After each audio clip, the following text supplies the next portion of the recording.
सर्वांना जय जिजाऊ मराठी लग्न नक्षत्राच्या सामाजिक प्लॅटफॉर्ममध्ये आपल्या सर्वांचं स्वागत आहे. अर्थातच मी गजानन खंदारे. एक संवेदनशील विषय की जो एक भावनिक गुंतागुंतीचा विषय आहे, त्या विषयावर आज आपण बोलणार आहोत की प्रत्येकाच्या आयुष्यामध्ये आता लग्न हा विषय आता एक किचकट विषय झालेला आहे. कारण सहजासहजी लग्न जुळत नाहीत, जोडी तर ती टिकत नाहीत आणि मग न टिकण्यामागे अनेक कारणं आहेत.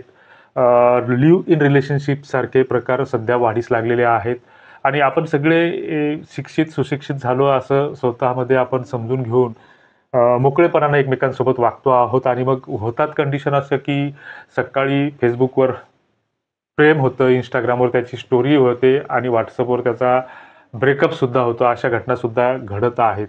प्रत्येकाच्या आयुष्यामध्ये लग्न जर कुणाचं जुळून आलं तर हा एक पवित्र आणि भावनिक बंधन असतं की स्त्री आणि पुरुषामध्ये वयात आल्याच्यानंतर एक लैंगिक आकर्षण निर्माण होणं ही एक स्वाभाविक भावना आहे. ती एक निसर्गदत्त प्रक्रिया आहे की एकमेकांविषयी प्रचंड आकर्षण वाटायला लागतं आणि अशातच मग कुठेतरी लग्न जुळतं आणि लग्न जुळल्याच्या नंतर मग सगळे सोपस्कार विधी होतात. दोन्ही पार्ट्यांनी लग्नामध्ये आपापल्या परीनं भरपूर खर्च केलेला असतो. वाजत गाजत नवरदेव नवरी घरी जातात आणि घरी गेल्याच्या नंतर सगळे सोपस्कार झाल्याच्या नंतर 4-6 महिन्यांना असं लक्षात येतं की मुलीचं कुठेतरी लग्नाआधी अफेअर होतं, लफडं होतं आणि किंवा मुलाच्या बाबतीतही असे प्रकार घडतात. मात्र ते घडल्याच्या नंतर मग ते हळूहळू फोन कॉल्स बंद होत नाहीत. बऱ्याचदा लग्न झाल्याच्या नंतर ती जुन्या प्रियकराला भेटायला गेली, अशाही बातम्या आपण अधूनमधून वर्तमानपत्रामध्ये वाचत असतो, माध्यमामध्ये पाहत असतो. आणि मग अशा स्थितीमध्ये हे भावनिक गुंतागुंतीच्या नात्याला एकदम काचेच्या भांड्यासारखं हे नातं असतं आणि ते एकदम त्याला तडा जातो आणि ही मग त्याच्यातून सगळंच विस्कळीतपणा निर्माण होतो. आता याच्याबद्दल नेमक्या सामाजिक अंगाने तर ते कुटुंब एकतर उद्ध्वस्त झाल्यात जमा असतं. कारण अशा स्थितीमध्ये ही गोष्ट स्वीकारणं हे कुठल्याही मनाला पटत नाही. कारण व्यभिचार हा आपण मान्य करत नाही किंवा आपल्या समाजव्यवस्थेनं ती गोष्ट अमान्य ठरवलेली आहे.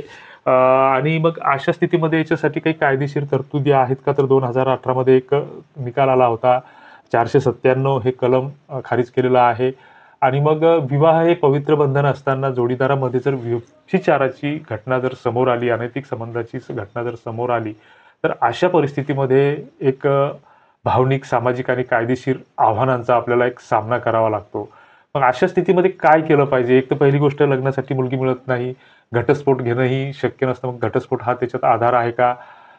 किंवा लग्नानंतर जर अशी गोष्ट समोर आली तर पहिल्यांदा तर त्या पतीला, कुटुंबाला धक्का बसतो आणि एक विश्वासघाताची भावना त्याच्या मनामध्ये निर्माण होते. बऱ्याचदा याच्यातून खुनासारख्या घटनाही समोर आलेल्या आहेत. लग्नानंतर जोडीदाराशिवाय दुसऱ्या व्यक्तीशी स्वेच्छेने शारीरिक संबंध ठेवणे हे केवळ एकदाच झाले तरी घटस्फोटाचा आधार ठरू शकते. मात्र भारतात ही समस्या एक सामान्य समस्या, एक कॉमन समस्या बनू पाहत आहे. परंतु कायद्याने ती आता गुन्हा राहिलेली नाही. त्याऐवजी हे कौटुंबिक कायद्याअंतर्गत येते. सामाजिकदृष्ट्या यामुळे कुटुंब, समाज आणि मुलांच्या भविष्यावर जो काही परिणाम होणार असतो किंवा होतो, तर अशा वेळी शांत राहून पावलं उचलणं महत्त्वाचं असतं. भारतामध्ये जे काही वैयक्तिक कायदे आहेत, हिंदू, मुस्लिम, ख्रिश्चन, पारशी इत्यादींसाठी, की जे काही व्यभिचाराला हाताळतात, तर व्यभिचार हा आता गुन्हा नाही असं मान्य कोर्टानं निर्णय दिलेला आहे. तरी तो घटस्फोट किंवा न्यायालयीन विभक्ती आणि देखभाल याच्यासाठी तो प्रभाव टाकतो. व्यभिचार कायदा आणि बदल जो काय आहे की 2018 पूर्वी व्यभिचार हा इंडियन पिनल कायद्याच्या नुसार 497 अंतर्गत तो गुन्हा होता. फक्त पुरुषाला शिक्षा होऊ शकत होती. आता तो गुन्हा नाही, कारण तो समानता आणि गोपनीयतेच्या अधिकाराचा भंग करतो. तरीही व्यभिचार हा घटस्फोटाचा आधार आहे. पती पत्नी विरुद्ध खटला दाखल करू शकतो, परंतु तिसऱ्या व्यक्तीला दंड किंवा नुकसान भरपाई याच्यामध्ये मागता येत नाही. भावनिक व्यभिचार म्हणजे जो इमोशनल अफेअर असतं, म्हणजे आता जसं आपण मोकळेपणानं मुलं, मुली, स्त्रिया, माणसं हे एकमेकांना बोलतात, सहजपणे फोनवर बोलतात. बऱ्याचदा नवऱ्यांच्या मनामध्ये संशय निर्माण होतो. त्याला असं वाटायला लागतं की आपली पत्नी कुठेतरी आपल्यासोबत प्रतारणा करते आहे, व्यभिचार करते आहे आणि मग त्याच्यातून मग गृहकलह, भांडणं निर्माण होतात आणि मग कधी-कधी याच्यातून क्रूर मानसिकताही जन्माला येते आणि मग अशा स्थितीवर व्यभिचारावर आधारित घटस्फोट हा 2 प्रकारे होऊ शकतो. एकतर परस्पर संमतीने याच्यावर कुठलातरी तोडगा काढणं आवश्यक असतं किंवा विवादित स्थितीमध्ये हिंदू मॅरेज ॲक्ट जो आहे 1955 तर त्याच्यामध्ये जे काही कलम आहेत 13/1 चं जे काही व्यभिचार हा घटस्फोटाचा आधार आहे. पती जिल्हा न्यायालयात याचिका दाखल करू शकतो. मात्र न्यायालयीन प्रक्रिया ही थोडीशी लेंदी आणि किचकट असल्याने त्याच्यावर बरेच वर्ष निर्णय प्रलंबित असतो. सेक्युलर लग्नासाठी सुद्धा व्यभिचार हा आधार आहे. असे वेगवेगळे कायदे अस्तित्वात आहेत. मात्र प्रत्यक्ष पुरावा याच्यामध्ये दुर्मिळ असतो. परिस्थितीजन्य पुरावा पुरेसा म्हणजे मेसेज, फोटो वगैरे ह्या ज्या गोष्टी असतात, तर ह्या जर असल्यास तर त्याच्यासाठी हे ठरतात. परंतु हा विषय खरं तर हा सोशल मीडियावर समाज माध्यमावर हाताळण्याचा विषय नाही आहे. कारण असे प्रकार सातत्याने समोर येत आहेत आणि मग अशा स्थितीमध्ये याच्यावर लग्नापूर्वीच अशी कल्पना देणं आवश्यक असतं घरच्यांना.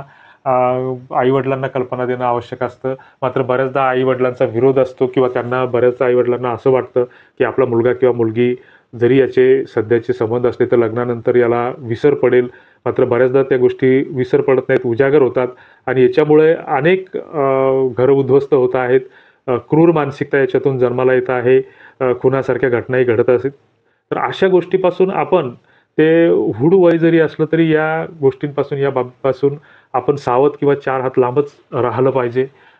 तुमचे काही फीडबॅक असतील तर याच्यावर नक्की तुम्ही कळवा. धन्यवाद.